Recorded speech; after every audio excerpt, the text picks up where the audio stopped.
Snow eagle lord episode 4 కథలోకి వెళ్తే ఇప్పుడు జింక్యూ జీబిన్ని అడుగుతుంది, నాకు వచ్చిన మెమొరీ, మా అమ్మ నాన్న మెమొరీ గురించి ఏమైనా తెలుసా అంటే నాకు ఏమీ తెలీదు అని అంటాడు జీబిన్. ఆ తర్వాత నాకు డీమన్ యొక్క ప్లాన్ కూడా తెలీదు అని చెప్తారు. మరొక వైపు ఇక్కడ షూయింగ్ని వాళ్ళ అంకుల్స్ తీసుకొని వచ్చి ట్రీట్ చేస్తారు. అప్పుడే షూయింగ్ వాళ్ళ తమ్ముడు వచ్చేసి చాలా కోపంగా ఉంటాడు. అయితే నాకు పవర్స్ లేనందువల్లనే మా అన్నయ్య నాకు ఏమీ చెప్పలేదు, నేను అందుకే కోపంగా ఉన్నాను, మా అన్నయ్య మీద కాదు నా మీద నేను కోపంగా ఉన్నాను అని అంటాడు. ఇక మరొక వైపు జింక్యూ మరియు షెంగ్ఫెంగ్ ఇద్దరూ కలిసి డ్రాగన్ మౌంటైన్ మ్యాన్షన్లో పర్మిషన్ తీసుకొని ప్రిజనర్ని అంటే జీబిన్ని తీసుకొని వెళ్ళడానికి పర్మిషన్ తీసుకుంటారు. సరే అని చెప్పేసి మ్యాన్షన్ హెడ్ రాజు కూడా ఓకే అని అంటారు.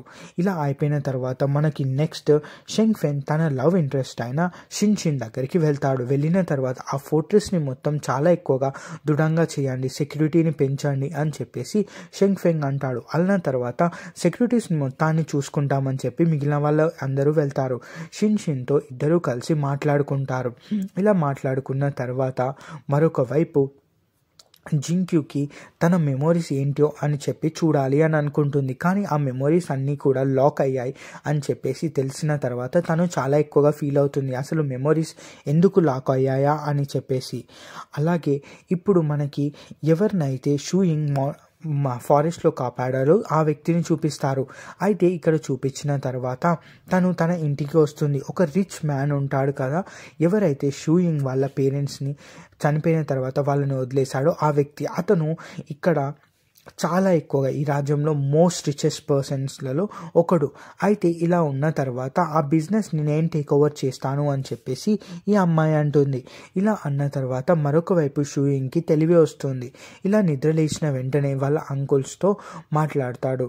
ఇలా మాట్లాడిన తర్వాత ట్రైనింగ్ వెంటనే స్టార్ట్ చేస్తాడు. ఇక ట్రైనింగ్ స్టార్ట్ చేసిన తర్వాత నేను ఇప్పుడే వెళ్ళాలి అని చెప్పేసి అనుకుంటాడు. కానీ అదే టైంలో ఈ రిచ్ పర్సన్ మరియు తన కూతురు వస్తారు. అయితే తను కావాలనే థింగర్గా చేస్తూ ఉంటుంది, ఎందుకంటే తనకు పెళ్లి చేసుకోవడం ఇష్టం లేదు, తనకి స్కిన్ డిసీజ్ ఉంది అని చెప్పేసి షూయింగ్ వాళ్ళ తమ్మునికి చెప్తుంది. కానీ ఇక్కడ తెలియంది ఏంటి అంటే ఆ క్రష్కి అక్కడ షూయింగే పెళ్ళి కొడుకు అని చెప్పేసి.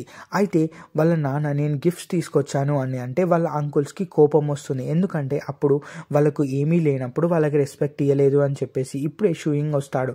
వచ్చిన వెంటనే నీకు గాయాలయ్యాయి అని తెలిసి ఒక గిఫ్ట్ని తీసుకొని వచ్చాను అని చెప్పేసి చెప్తారు. అది చూపిస్తారు.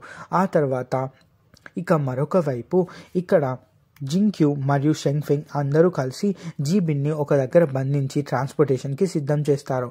మరొక వైపు షూయింగ్ మరియు ఈ క్రష్ మిగిలిన అందరూ తింటూ ఉంటారు. ఇలా తింటూ ఉన్న తర్వాత నాకు పెళ్ళి అనేది ఇప్పుడు ఇష్టం లేదు, మా పేరెంట్స్ మాట ఇచ్చారు కాకపోతే నాకు ఇష్టం లేదు అంటే ఈ క్రష్ కూడా నాకు వద్దు పెళ్ళి ఇప్పుడు అని చెప్పేసి అంటుంది.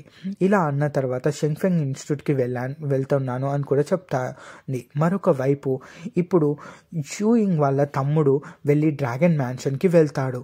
ఇక మరొక వైపు ఇక్కడ జీబీని ట్రాన్స్పోర్ట్ చేస్తూ ఉంటే డీమన్ లార్డ్ యొక్క పవర్స్ తనకు సడన్గా వస్తాయి. అక్కడ కొంచెం డిఫరెంట్ సౌండ్ వస్తుంది. ఈ పవర్స్ మొత్తం ఇప్పుడు జీబీన్ లోపలికి వెళ్ళిపోయిన తర్వాత తనకి చాలా ఎక్కువగా పవర్స్ అయ్యి ఆ బద్దలు కొట్టేసుకుంటాడు ఆ కేజ్ని.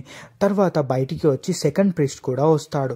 ఇంకా ఫైటింగ్ చేసుకుంటూ ఉంటారు. అప్పుడే ఇప్పుడు షూయింగ్ కూడా వస్తాడు. అక్కడ ఉన్న వాళ్ళందరితో అందరూ ఫైట్ చేసుకుంటూ ఉంటారు. కానీ ఇక్కడ జీబిన్ మాత్రం ఉంటాడు. కానీ ఎవరైతే హై ప్రీస్ట్ ఉంటాడో తను అక్కడి నుంచి పారిపోతాడు. అయితే అక్కడ ఎవరైతే సీనియర్ ఉంటారో అంటే జింక్యూంగ్ మరియు షెంగ్ఫెంగ్ కాకుండా స్టూడెంట్స్లలో సీనియర్ ఉంటాడో తను అనుమానిస్తాడు. మరొక వైపు షూయింగ్ వాళ్ళ తమ్ముడు డ్రాగన్ మౌంటైన్ మ్యాన్షన్కి వెళ్ళిన తర్వాత అక్కడ ఇది నీది కాదు మీ అన్నేది అని చెప్పేసి తనని శిక్షిస్తారు డ్రాగన్ మౌంటైన్ మ్యాన్షన్లో లార్డ్. అలా శిక్షించిన తర్వాత నువ్వు ఈ టీచర్ దగ్గరికి వెళ్ళు అని చెప్పేసి చెప్తారు.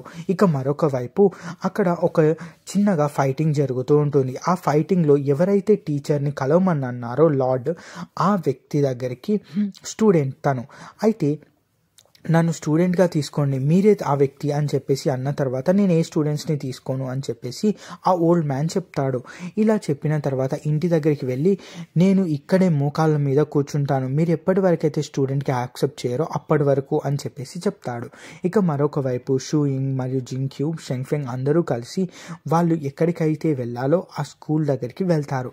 అక్కడికి వెళ్ళిన తర్వాత అయితే ఇలా అటాక్ జరిగింది అని చెప్పేసి మొత్తం చెప్పిన తర్వాత షూయింగ్ మీద ఆ స్టూడెంట్ డౌట్ పడుతూ ఉంటాడు.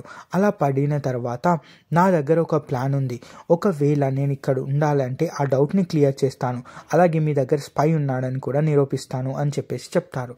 అలా చెప్పిన తర్వాత నిజంగానే స్మార్ట్ అని చెప్పేసి తను ఓకే అని చెప్పేసి ఏ టెస్ట్ అయితే పెట్టాలనుకుంటారో పెడతారు. అప్పుడే ఈ సీనియర్ స్టూడెంటే స్పై అని చెప్పేసి అందరికీ తెలుస్తుంది. తెలిసిన తర్వాత తన పక్కకున్న వ్యక్తి కూడా నాకు తెలుసు, కానీ నేను ఎప్పుడు డీమన్ లార్డ్కి హెల్ప్ చేయలేదు, కానీ నేను మన సీనియర్ పేరు కూడా మీకు చెప్పలేదు అని చెప్పిన తర్వాత చాలా డిసప్పాయింట్గా అక్కడ ఉన్న వ్యక్తి అక్కడి నుంచి వెళ్ళిపోతాడు. ఇలా వెళ్ళిపోయిన తర్వాత ఇక జింగ్క్యూ మరియు షెంగ్ఫెంగ్ మరియు షీయింగ్ అందరూ కలిసి ఒకటే దగ్గర ఉంటారు. తర్వాత ఏం జరుగుతుందో తెలుసుకోవాలంటే తప్పకుండా ఛానల్ సబ్స్క్రైబ్ చేసుకోండి.